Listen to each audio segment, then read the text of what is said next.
আবার একটা রেসিপি নিয়ে এলাম। আজকে করব নারকেলের দুধ দিয়ে বাটা মাছের ঝোল। তার জন্য বাটা মাছগুলো ধুয়ে পরিষ্কার করে নুন হলুদ মাখিয়ে একে একে তেলের মধ্যে ভেজে নিতে হবে।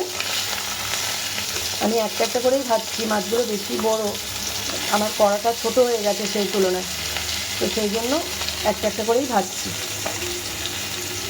রেসিপিটার জন্য কতগুলো মশলা বেটে নিতে হবে। এই মশলাটা হচ্ছে আদা আর লাল কাঁচা লঙ্কা আর টমেটো দিয়ে একসঙ্গে মিহি পেস্ট করে নিয়েছি। আর এটা করেছি কাজু বাটা, আর এটা হচ্ছে নারকেল বেটে রেখেছি। এবার এখান থেকে দুধটা বার করে তারপর তরকারিতে দেব। এবার তেল গরম হয়ে গেছে, দিয়ে দিলাম তেজপাতা। এরপর পরপর মশলাগুলো দিয়ে দিতে হবে।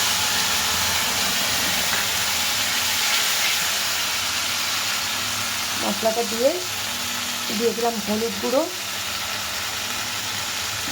জিরে গুঁড়ো, পরিমাণ মতো নুন। এবার দিয়ে দিলাম নারকেলের দুধ, দিলাম কাজু বাটাটা, আর কালারের জন্য দিচ্ছি একটু রেড চিলি পাউডার। এবার ভালো মতো করে কষানো, সব মশলাগুলো ভালো মতো করে কষানো হয়ে গেছে। এবার আমি মিক্সি ধোয়া জলটা, এই মিক্সির জারটা ধুয়ে এই জলটা আবার দিলাম। এই জলটা এবার দিয়ে দিচ্ছি। এবার ভেজে রাখা বাটা মাছগুলো এক এক করে দিয়ে দিচ্ছি,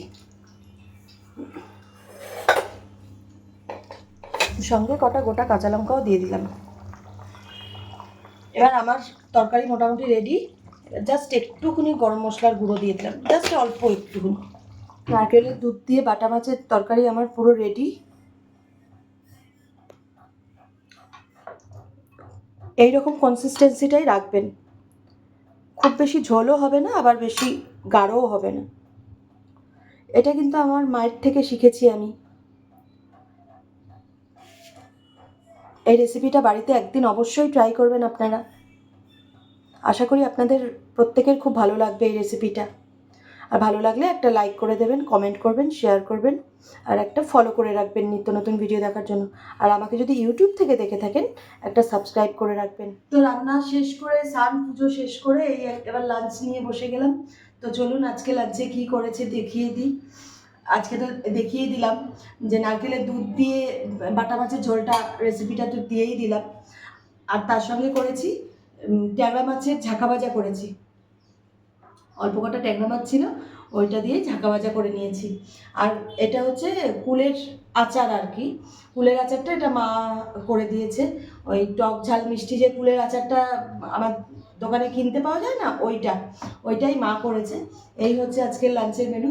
আজকের লাঞ্চের মেনুটা কীরকম লাগলো আমাকে কমেন্ট করে জানাবেন। আর সবাইকে জানাই শুভ দুপুরের অনেক শুভেচ্ছা।